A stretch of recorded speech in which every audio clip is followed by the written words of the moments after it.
What is up, Square Nation? Welcome back to No Counters, No Combos. And today we have a new segment that we're starting here on the channel. I really quick want to give a shout out to Dusty O'Brien from Kitchen Table Meta. I reached out to him last week and asked him for permission essentially to use one of the names that he used to use for one of his other older segments when he did YouTube videos a lot, Meta Mondays. Now, I've wanted to do Meta Monday for a long time, but I didn't really have like a good name for it. Meta Monday was just such a perfect name that I wanted to use, and I really felt like I needed to ask his permission because he's such a a well-known member of our community. He does a lot of good for us. So I just finally decided to reach out to him, and I asked him, and he couldn't be nicer and said, go ahead, go for it. So real quick, I wanted to shout out you, Dusty, to thank you for allowing me to use that name specific for this segment. And we're going to continue doing these on a weekly basis. So every Monday we will have some type of meta discussion or meta video from either opinions that have been ironed out through playtesting or just speculation moving forward. So for this week's episode, our first installment of Meta Mondays, I want to go over the new Cabba leader from the expert deck. Now, I did not build this deck. Shout out to Giovanni, my teammate. Shout out to you, my dude. He actually gave me his list that he's been testing profusely on Untap and having a lot of success with it. I haven't personally played this deck. I've played against him on Untap, and what I will say is I can definitely see this deck making waves on Untap or just in the meta specifically. So this primarily focuses on the new veggies from the expert deck, and some of them from the actual set 7 core that we're getting. So I just kind of wanted to bring all of this up here so we can go over everything and talk about what we can expect from the archetype moving forward. So first, let's discuss our leader. This might be a longer video, so I do apologize in advance. This is the first of its kind, so I kind of want to see how these work out. The first card we're going to talk about is the leader itself. So we have Cabba on the front side here. He's a Universe 6. His permanent is you cannot include non-Universe 6 battle cards in your deck except for Vegeta. So you can only play U6 veggies or hits and stuff like that. Anything that has the Universe 6 tag, but you're allowed to include Vegeta cards as well. His skill is auto. When a blue or yellow Universe 6 card is played in your battle area, that card gets plus 5,000 power for the duration of the turn. And then you choose up to one card. You choose up to one card in your life and add it to your hand. So it does have self-awakening access, which is huge for this archetype, especially because right now we're kind of moving into a slightly later meta, turn 3, turn 4-ish meta, and this card being able to self-awaken and keep up with your opponent is very, very important. It's a traditional when you're at 4 life, awaken, untap 2, so that's really good. And then on the back side, we have Vegeta and Cabba, Master and Pupil, which I can just tell the artwork looks awesome. I cannot wait to see this in foil. I'm really looking forward to just owning a copy of this card. But the Awaken side is really interesting. So the permanent is this card gains plus 5,000 power when all of your opponent's energy is in rest mode. So if your opponent wants to play offensively and utilize their resources to put pressure on the board or extend with extra cards and stuff like that, you're going to get a plus 5,000 power boost. Also, he has the auto when you attack, draw a card. That's pretty standard. And then auto when your opponent's leader card attacks. If all of your opponent's energy is in rest mode, choose up to 2 of your opponent's energy. Cards chosen with this card skill cannot be switched to active mode during your opponent's next charge phase. So this is really big because it's an energy lock deck essentially that punishes your opponent for putting resources out, but also not sequencing their attacks properly. So obviously you can get around this by swinging with your leader first and then tapping your energy to make your plays.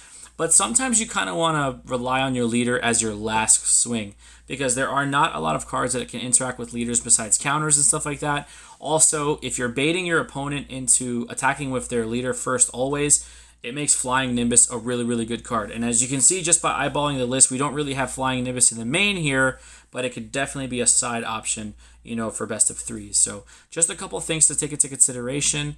And then the last effect, this leader has like a wall of text. The last effect is once per turn, when one of your card skills switches an opponent's battle card or energy to rest mode, you draw a card. So you can see where the theme lies of just, locking your opponent's energy and allowing them to play the game, but in a different way. So normally where you're just kind of going to extend your resources over the course of your turn and play them out individually, you kind of have to piece a strategy together beforehand and know effectively what you're going to do before you actually commit resources to the board, because Cabba will punish you by locking your energy, preventing you from using it the next turn. So that's pretty much the leader.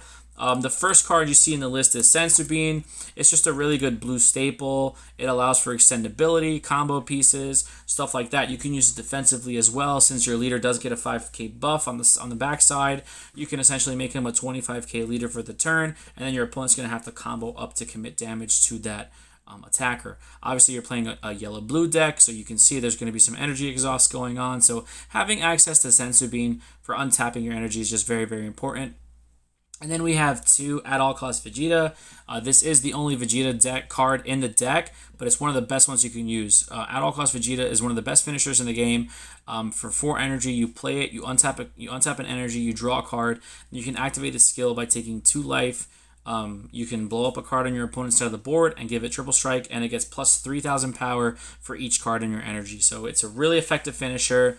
Obviously, finishers are very important now in the game, so you definitely want to utilize this card to the best of your abilities. This, comboed with some couple Sensu Beans and already existing board presence, can be a lot of pressure for your opponent. So the next card we're going to get into here is one of the Kales that's new from set 7. We have Kale, the Awakened Sister. She's a 4-drop, 2 blue restricted. She's got 20k power. She's a 1-cost 10k combo. And she has a critical, so she's critical. Her auto is during your turn, at the end of a battle, after you combo with this card, choose up to 1 blue Kale card in your battle area and play this card on top. So it's similar to the apes that we had earlier on in the formats, like the Bardock ape and the Tora and the Fascia, that you can combo evolve, essentially, is kind of what it was called. You're not essentially evolving this card on top, you're just placing it on top, so it's not an evolution or anything like that, but you're essentially, when you combo with it, if you have a valid target, you can evolve Kale over her precursor. And also, when you play this card, choose up to 1 of your opponent's battle cards in rest mode, negate that card's skills for the duration of the turn, and return it to its owner's hand. So like if they have a blocker or something that they didn't use, or they have revenge, you can put that back in their hand and not worry about it. There are a few revenge cards that are being printed in set 7, so this is going to have a lot of neat interactions with that, as well as certain other cards that might hinder you from swinging for game or stopping one of your offensive pushes. So Kale's really interesting. And we also have this Kale Timid Sister, so the 1-drop blue. She's got 4,000 power. She's a 0-cost 5k. Her permanent is she cannot be KO'd by your opponent's skills, which is really annoying. Since she's a 1-drop, you don't really realize how many cards in this game KO 3 or less. So for Kale, not being able to be KO'd is kind of annoying. It almost ensures you a Union Patara play for the next turn if you can get Kefla and Caulifla on board. Obviously, there are some warp interactions with this card, but for the most part, there's not a lot that you can do as far as KOing. And then her auto is when you play this card, choose up to 1 blue or yellow Universe 6 card in your drop area with an energy cost of 3 or more and add it to your hand. So it does have some kind of graveyard recursion to where you can add pieces back to your hand. God forbid you use the 4-drop Kale a previous turn for a defensive combo, and now you want to use it for the combo evolve or the combo play. You can totally do that and get it that way, as well as the other targets in the deck as well. And then the next card we're going to go over is this Sisterly Bond Scale. She's a 2-drop, 1 restricted blue, 9k power, 0-cost 5k combo. Auto, when you play this card from your hand and your leader card is a Universe 6, look at the top 10 cards, or at up to top 10 cards from the top of your deck, and choose up to 1 blue or yellow Cabba or Caulifla card among them with an energy cost of 2 or less and play it, then shuffle your deck. So essentially what she allows you to do is, obviously you can free play a Cabba or Caulifla off of her that's 2 or less, but if you're playing a Caulifla, you're basically giving yourself a Union Patara target for the next turn, which is huge. I mean, This card is very similar to Saiyan Teamwork Cabba that we've all experienced playing against veggies when they were prominent in the format. So anything that you can look at X cards from the top of your deck and then play a resource for free is always going to be really powerful. I really like this archetype. I like how Giovanni formed it to interact with itself within itself. I think it's really interesting, and like I said, it might not look like a lot on paper, but for our playtesting, it's going to be pretty effective. So the next card we're going to go over is Champa and Vado's Gracious Aid. This is one of our multicolored cards here. It's blue-yellow. It's a 4-drop. It's a restricted 1 blue, 1 yellow. It has Arrival blue-yellow for 1 yellow energy, which for those of you that don't know, Arrival is play this card from your hand when you have blue and yellow cards in your combo area. It's energy exhaust. Any dual color card that you use for energy is always going to come into play tapped. So your energy exhaust basically prevents you from having an active dual color energy the first turn that you play it. Set 7 is introducing cards that negate this energy exhaust skill, but we're not featuring any of those in this specific deck right now. I'm sure we will talk about them moving forward in the future. Permanent, reduce the combo cost of all blue and yellow Universe 6 cards in your hand by 1. So immediately you think of that Kale that we spoke about earlier being a 1 cost 10k combo. Now she's free. So a free 10k combo that you get to play on top of a smaller Kale and then plus off of her auto is really huge. And as we get further into the deck profile, you will see other cards that are 1 cost 10k combos that combo play onto other targets. So there's just a lot of synergy with that moving forward. This card does not have barrier. However, if this card is removed from a battle area by an opponent's skill, you may choose 1 card from your hand, place it in your drop area instead. So it does have some type of built-in protection for it to give it last ability. If you do, this card remains in the battle area. Switch it to rest mode, then choose one of your opponent's energy and switch it to rest mode. So we're already seeing a trend of, combo play and locking your opponent's energy or switching your opponent's energy to rest mode, which again is going directly in tandem with our leader, that when a skill activates switching your opponent's energy to rest mode, you do draw. So there's a lot of synergy. This archetype was very well developed to operate within itself, which is really, really cool. I'm really looking forward to seeing interactions. I'm really looking forward to seeing this card, this deck being played in real life for right now. Obviously, we've been doing testing and stuff like that, but nothing is as effective as playing in real life. So next, we have 2 Meteoric Energy Kefla. She's a 7-drop. She's also a multicolor card. She's blue-yellow. She's restricted 1 blue and 2 yellow to play. Union Pitara for 1 yellow on top of a blue Kale and yellow Caulifla with energy cost of 4 or more. So she's a more expensive Union Pitara, but since you have the combo play Cauliflas and Kales, it's not as difficult as you would think. She does have barrier. She also has Aegis blue-yellow once per turn. If it's your opponent's turn, you can activate this during the defensive step by placing cards in your hand in your drop area that match all colors specified by Aegis. So if you just put a blue and a yellow in the drop, you activate Aegis, choose up to 2 of your energy and switch them to active mode, and you get to do that, which is great. And then obviously we have energy exhaust, which is part of the multicolored, the multicolor restriction. And then auto, when this card activates Aegis, choose up to 3 of your opponent's energy and switch them to rest mode. So you can see slowly but surely the wheels turning and how we're going to get to our energy lock efficiency when it comes to this deck. Now this is a little more of the situational play that you can make in the deck, but I definitely see where it's going. I definitely see the flavor of it moving forward, and I'm really interested to see how it's going to interact in real time. Next, we have 3 copies of Kefla, the Peak of Perfection. She's a 4-drop, 2,000 power, 10k, 1 cost 10k combo. Most of the blue-yellow cards are that. And she's 1 blue and 1 yellow restricted. Arrival blue-yellow for 1 yellow. So we already know how that works. She has energy exhaust, and her auto is when you combo with this card, if your leader card is a Universe 6 and it's your opponent's turn, you may choose one of your opponent's energy and switch it to rest mode. If you do, your Kefla Peak of Destruction or your Kefla Peak of Perfection autos do not activate. So you can play her for Arrival and rest one of your opponent's energy, but then you don't get the auto or the last auto in the line of text, which is when you play this card during your turn, choose up to one of your opponent's battle cards, switch it to rest mode, then negate the battle card skills until the end of the next turn. So it's going to be interesting to see how this card works. The wording is a little strange.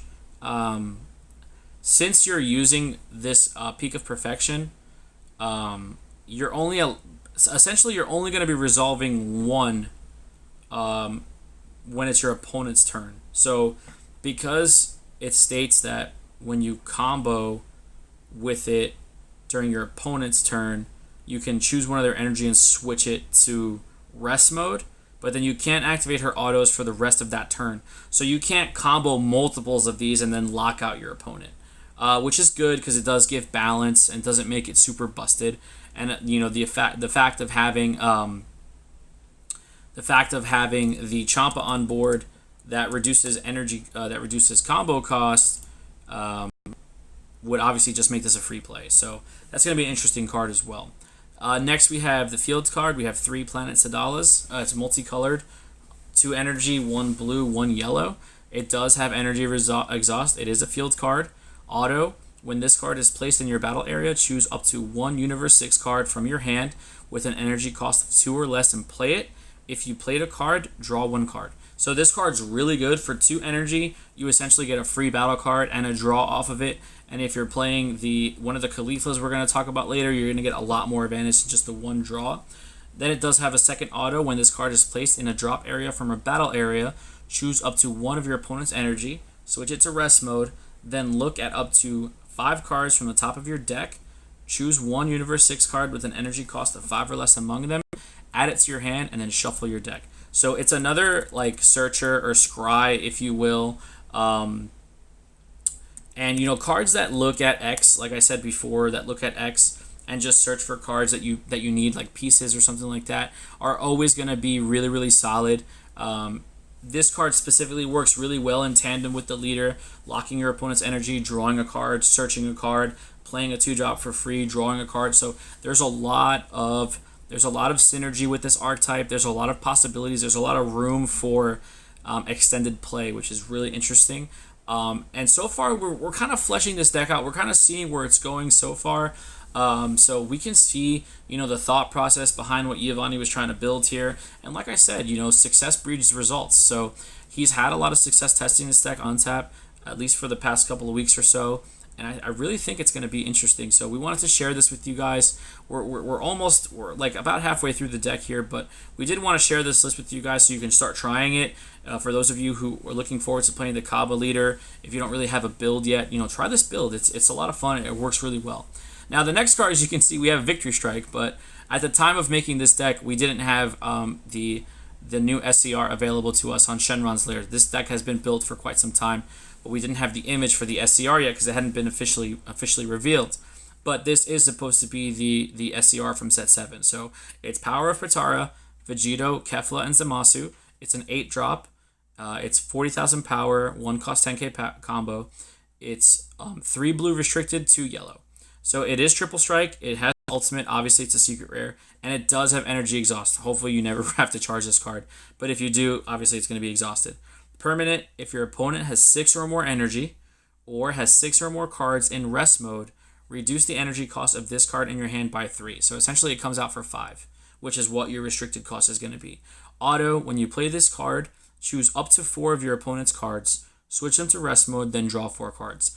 So this card essentially is like Height of Mastery, but the right scale of power. Height of Mastery should have been a secret rare just from what it does, tapping down your opponent's energy. And getting dual attack, triple strike, it's just insane. That card is so strong, but obviously it did have to go up into the swap chain in order to access those abilities. But this card, you could just play it. So for 5 energy, you could just play this card and then tap 4 of your opponent's card and draw 4 cards. I mean, that's pretty insane for a finisher. Again, you're going to draw again with your leader skill when you tap down your opponent's energy.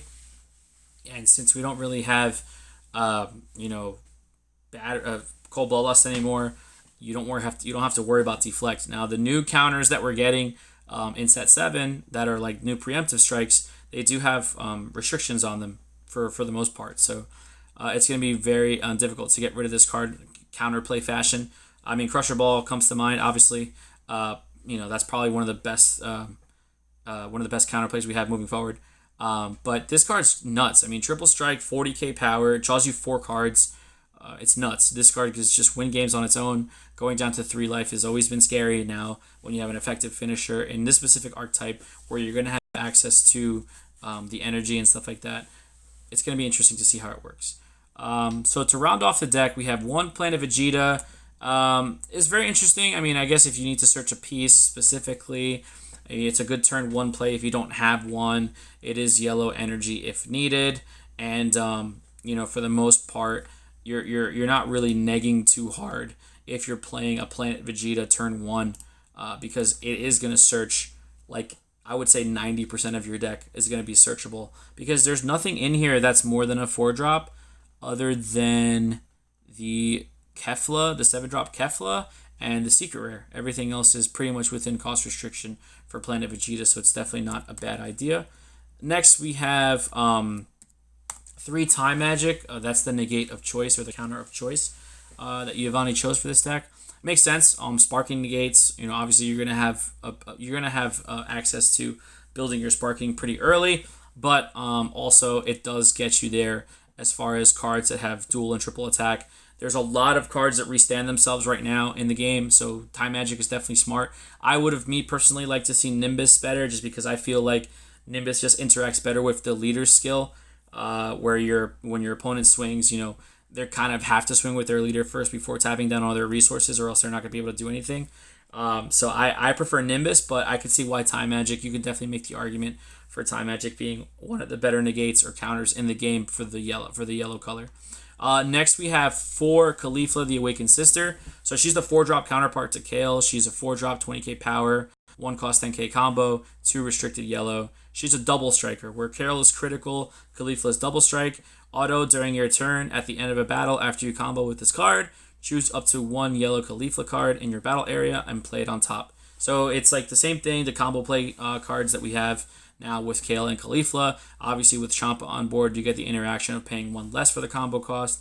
And then you also have another auto. When you play this card, choose up to 1 of your opponent's battle cards or energy and switch it to rest mode. So another energy rest card, but also she has the added caveat of being able to target battle cards, which is essentially, what your opponent needs to swing at you to do damage. So this deck is very disruptive. It can be somewhat control-y, but it's like a hybrid aggro deck, which is insane to me. Just the amount of pressure you can put on in the early turns, especially if your combo goes off the way you need it to. It's just really interesting to see it in action. And I really think that, I haven't seen a lot of people talk about it just yet. So we wanted to kind of get it out there so people can start, because we think it's going to be really effective moving forward. Next, we have 4 of the 1-drop Caulifla, the Bold Sister. She's 4k power, 0 cost 5k combo, 1 yellow energy. Permanent, this card can't be KO'd by your opponent's skills. Same effect as the Kale. When you play this card, look at up to 5 cards from the top of your deck. Choose 1 blue or yellow Universe 6, add it to your hand, and shuffle your deck.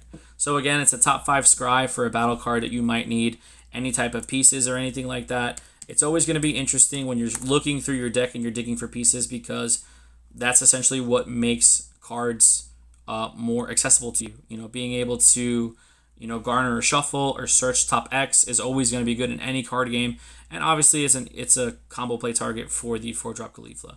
Next, we have your super combo, Magetta. This is one of the older, it's like older style super combo. It's a 0 cost 0, but its auto is when you're at 5 or less life, it gains 10k combo power for the duration of the turn, and you get to draw a card. So this, you can use it more defensively. You're going to be at 5 life, so you can control when you go down to 4, so that you can awaken. I don't have a problem with this super combo. It could have been this. It could have been Sparking. It could have been Jocko. Anything really that floats your boat in this position. Obviously, you have accessibility to more defensive super combos being at 5 life, so that's really good too. But I don't think you could have went wrong with any yellow super combo in this position. Next, we have 2 of the new 2-drop Cabba, Saiyan of Universe 6. It's a 2 cost 1 yellow, 5k power, 0 cost 5k combo power. Auto, when you play this card, look at up to 7 cards from the top of your deck. choose up to 2 blue or yellow Universe 6 cards among them, add them to your hand, shuffle your deck. If you added a card to your hand, choose 1 card from your hand and place it in the drop area. So this is really good. I mean, for 2 energy, you can play it off of Planet Sadala. You draw, you resolve its top 7. You can add Kale and Caulifla to your hand and then pitch a card. And then auto, when you play this card, if Planet Sadala is in your battle area, choose up to 1 of your opponent's battle cards in rest mode. Cards chosen with this card's skill can't be switched to active till the next. So it essentially freezes, which is a Final Fantasy term. It essentially freezes your opponent's battle cards if Planet Sadala is on board. So this is really nice with Planet Sadala because you can do everything on turn 2. You can tap 2 for Sadala, then you can activate Sadala, play Cabba, draw a card, scry top 7, add 2 cards, and then put 1 of their cards in perma rest for the duration of, until their next charge phase or whatnot. So it's really good. I can see why 2 copies is only played. You definitely don't want to see too many of this card. I mean, it gets you there when it gets you there, but after turn 3, essentially this card becomes less and less effective. And then the last card we're going to talk about is this new Caulifla. Now, in my opinion, this new Caulifla card is pretty busted. So let's look at her specifically. She's a 2-drop. She's got 10k power. She's 1 restricted yellow, okay? Let me just pull her up real quick right here, Caulifla. She's got 1 restricted yellow. So she's a 2-drop 10k, 0 cost 5k combo. And she's not restricted, which makes her insane. So when you play this card, you may choose 1 card in your life, add it to your hand. If you do, choose up to 1 of your opponent's energy and switch it to rest mode. So this card in this archetype is busted. Like, it's super good because you're gaining life. You're putting a Caulifla on board to have Union Patara targets. And if you're already awakened, you're going to have even more synergy with your leader's ability to draw a card after you're resting something. But outside of this deck, this card is also really good. We don't have a lot of yellow Self-Awakeners that do not require swings. Obviously, the most popular one we've had was Bardock the Progenitor, which is now banned. And this is actually really good. I mean, yes, it's 1 more energy, but tapping 2 for this card to awaken yourself doesn't seem bad to me. I mean, I could be crazy, but this card just seems really good. It's non-restricted to a Universe 6 leader. Yellow doesn't really have Self-Awakening outside of Krillin. And I could definitely see this card being splashed in other yellow decks besides blue-yellow Cabba. And the fact that you get to switch 1 of your opponent's energy to rest mode is actually really huge. Because if you're playing this on turn 2, if you're on the play and you're tapping out to play this on turn 2, you're tapping 1 of your opponent's energies. So they're probably not going to have anything to respond with if you decide to go in on them. But also late game, like if you're playing for the late game and you've already established a board and your opponent has that 1 energy open to use defensively, or if they have 2 energy open for one of those new counterplays, you can bait the counterplay with this. I mean, yeah, they'll have to waste their preemptive on Caulifla, but they're going to be tapped out to prevent any of your other plays that you're going to want to make moving forward. So it's really interesting. I definitely see this card probably being the, aside from, Adult Class Vegeta, obviously, because that card's been around for a while. But I feel like this Caulifla is probably the most flexible spot in this deck as far as cards that impact the meta. If you're playing like a draft or like a sealed format, this card is just bananas. So for those of you who are planning on participating in your sealed events, I hope you guys pull this card. I don't think it's from the expert deck. Yeah, okay, so it is a starter deck exclusive for the expert deck. So just completely forget of everything I just said. If you guys are having an expert deck tournament, you're definitely going to want to play this card. But that's pretty much it. I mean, we've gone on here a little bit talking about this. I hope you guys enjoyed the first segment of Meta Monday. I hope you enjoyed this deck build. Again, shout out to Dusty O'Brien. Thank you so much for letting me use the name for the segment. And shout out to my teammate Giovanni for the innovation of creating this masterpiece. I think this deck could be really, really effective in the meta moving forward. For those of you who want to try it out, please, by all means, screenshot it. Comment down below, ask questions. We'd be more than happy to help you guys work this out. But definitely give this deck a shot. I know a lot of people have been, clamoring about Hit. Hit's really good. We're in the, we're testing that out as well. But I think Cabba could be really, really good. So let me know what you guys think in the comment section down below. Don't forget to like, share, comment, subscribe, and hopefully you guys have as much success, or maybe even more success with this deck than Giovanni has been having so far. So Thank you guys for all the continuing support, and we'll see you in the next video. Be there or be squared.